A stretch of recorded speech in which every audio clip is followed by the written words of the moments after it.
Hello po mga tambay, kamusta po? Nagbabalik pong muli para po magkomento ang inyong katambay po, si Katambay Manong po.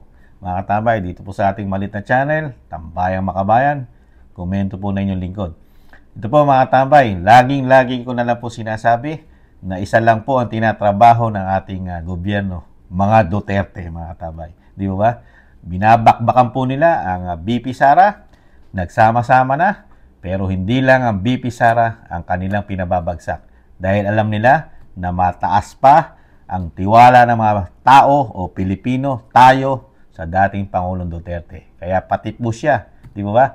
Hindi tinatantanan, tinatamnan ng mga issue, gawa-gawang kwento. Ngayon po, pati ICC, mga katambay, pinapapasok na nila. At pati ang Kongreso, gustong-gustong imbestigahan ang dating Pangulong Duterte. Ito po. At siya raw po ay iimbitahan, mga katambay. Pero may sagot po dyan ang ating dating Pangulong Duterte. Komentuhan po natin ang sagot ng dating Pangulong Duterte, mga katambay. Dito po sa mangungumbida sa kanya. Isusupina daw kayo ng Kongreso dun sa susunod na hearing ng Quad para sa extra-legal killings. At mga 5 general ngayon ang sinulatan ng ICC para makipag-ugnayan sa kanila. No? So, ang unang question ko, a-attend ba kayo? Kasi sabi nila, mapipilitan silang hindi lang magsupina, pero pagkatapos ng supina, citation in contempt pag hindi kayo umattend. No? At ano naman ang ma-advise na mabibigay nyo dun sa 5 pulis, kasamang 2 chief of staff na gustong kausapin ngayon ng ICC? Ng ICC na yan, I do not recognize that. Yeah.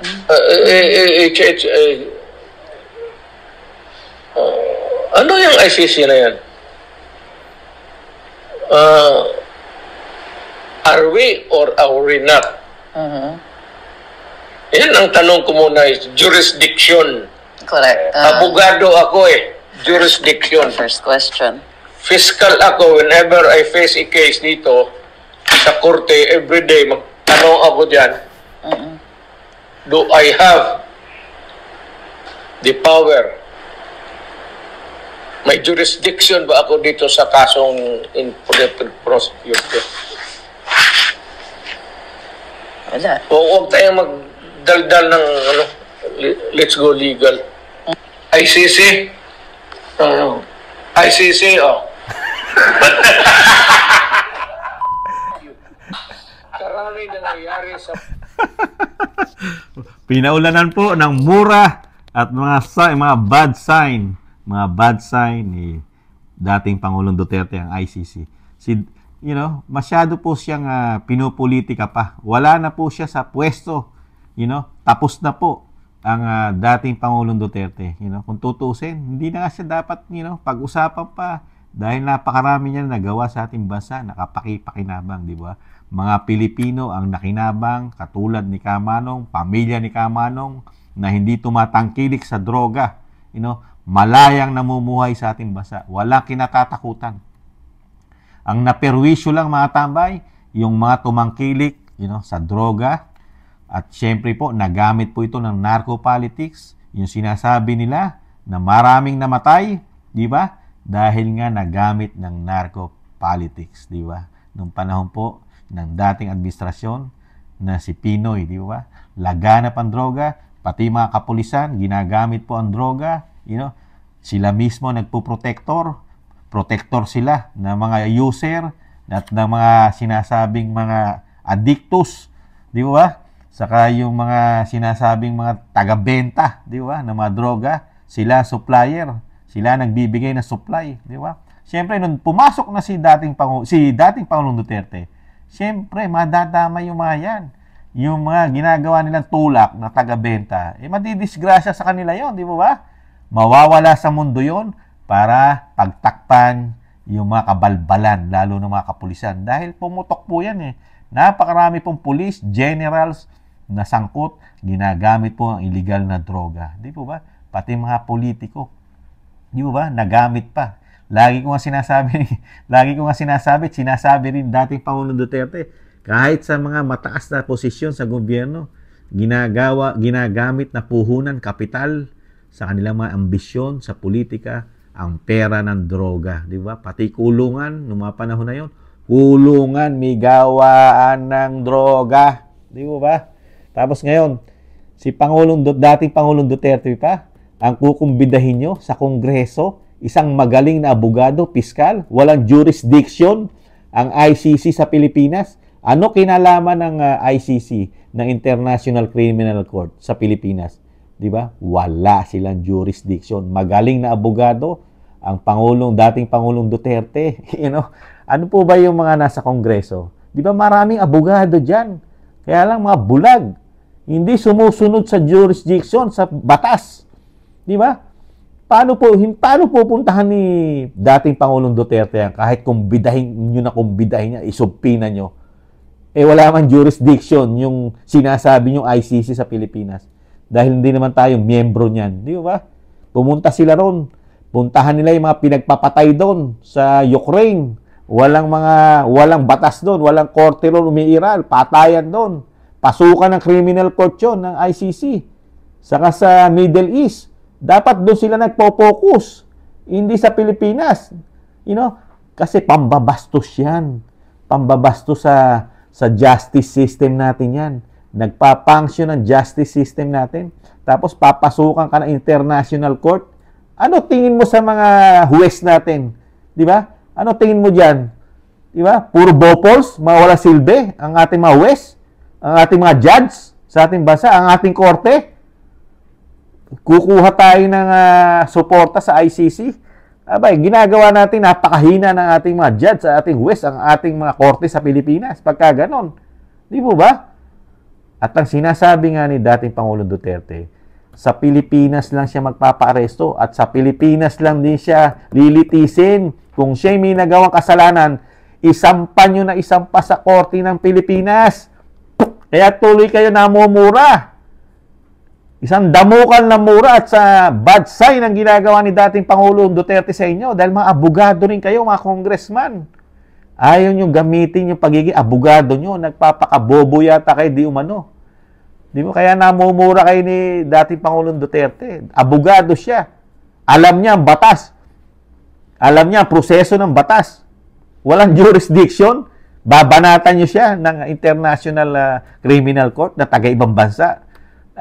Talagang pagmumurahin kayo ng matanda. Di ba? Magaling na piskal yan. Abogado. Kaya dito po, sa nakikita ni Kamanong, walang patutunguhan dito. Ang gagawin lang nila dito kay dating Pangulong Duterte, sisiraan lang na sisiraan at gagawin lang nila yung makukuha lang nila yan at madadala nila sa Kongreso di umano. Lalabag lang sila sa batas. Hindi na sila susunod sa proseso, hindi na sila susunod sa batas ang mga congressman. Para lang yan maipatupad nila na dalhin sa Kamara, kumbidahin ang Pangulong Duterte. At yung sinasabing ICC, yung ICC papapasukin at kukunin ang dating Pangulong Duterte. Subukan nyo. Ang mga Pilipino, mga kalaban nyo. Kasama na kayong mga congressman. Malapit na po ang halalan. Baka lalo po kayong hindi na makabalik sa mga upuan nyo na isang damuka lang pera dyan sa mga opisina nyo. Di umano. Di ba? Dahil may issue pa kayo ng korupsyon. Ayon po kay dating Pangulong Duterte, napakalaki ng korupsyon nyo. Lalo yung mga libro nyo na hindi nyo binubuksan sa mga Pilipino. Di po ba? Ayaw nyo i-open ang libro nyo. Isang damukal, napakatagal nyo na raw sa panunungkulan sa Kamara. Di ba? Ano sabi ni dating Pangulong Duterte? Nag-umpisa kayo, yung ibang congressman yan, mahirap. Pero ngayon, ubod na raw ng yaman. Bakit kaya? Bakit kaya ang bilis ng pagyaman ng mga politiko? Lalo pagka nasa Kamara ka raw at Senado. Nagiging bilyonaryo ka, milyonaryo. Bakit kaya? Ano kaya ang meron sa batasang pambansa, mga tabay? Ano kaya? Meron po kaya diyang mina ng ginto? Pagka naging congressman ka, nakakahukay ka na isang damukal na ginto? Yumayaman ka? Tanong lang ni Kamanong, ganun din sa Senado. Kaya napakasarap pala maging congressman, representative. Dahil yung batasang pambansa, maraming ginto na nahuhukay ang bawat opisina ron. Bawat opisina yata, di umano ng isang congressman o representative. Yung opisina nila, pag naghukay ka, Lalabas ang isang damokal na ginto. Kaya yayaman ka sa loob lang ng 3 taon. Di umano. Nagtatanong lang si Kamanong. Kasi ang bilis nila yumaman di ba? Ang bilis nilang umasenso. Ang bilis nilang makapag-invest. Di umano sa labas ng bansa. Nakakabili pa sila ng properties, mga condominium, mga luxury cars sa ating bansa. Ang gaganda ng sasakyan. Mga bulletproof. Diba? Milyon-milyon ang halaga. Kaya nga, baka nga may ginto doon sa batasan pambasa, mga tambay. Tanong lang ni Kamanong. Kaya malaking gulo po yan. Subukan na hulihin o dakpin ang dating Pangulong Duterte sa war on drugs na ginawa niya, na hindi man lang kayo nagtatanong sa aming mga Pilipino kung nagustuhan namin yan. Napakahusay nyo magpa-survey.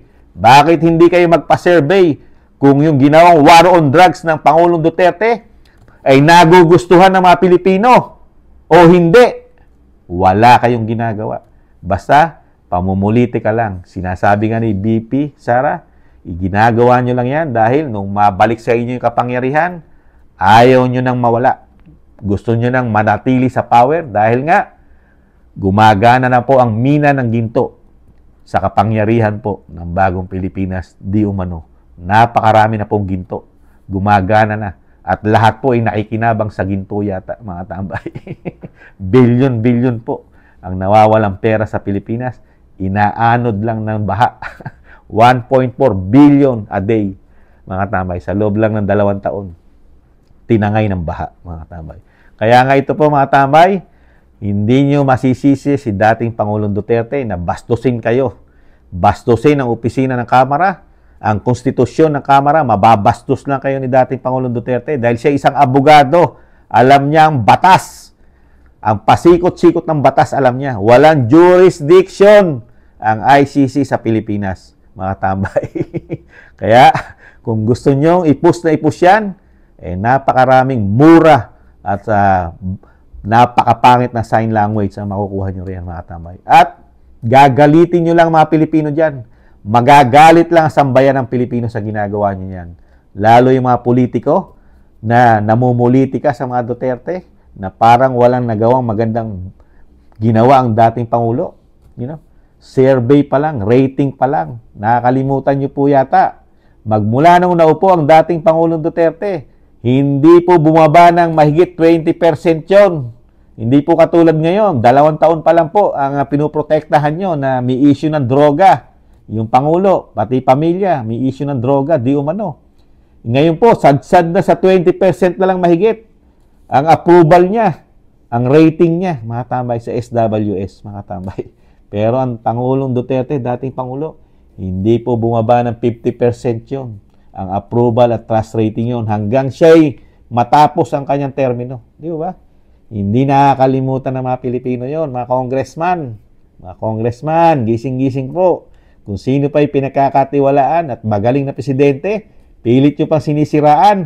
Magaling ba? Tanong ni Kamanong, magaling ba yung pumalit? Mga congressman, ubod ba ng galing? At kung siraan nyo yung presidente na pagbaba, 80% pa ang trust rating at approval, hiyang-hiya naman kami sa inyo. Ipanlalaban nyo lang yung rating na 20+%, ikumpara mo sa dating Pangulong Duterte, mamumura talaga kayo niyan.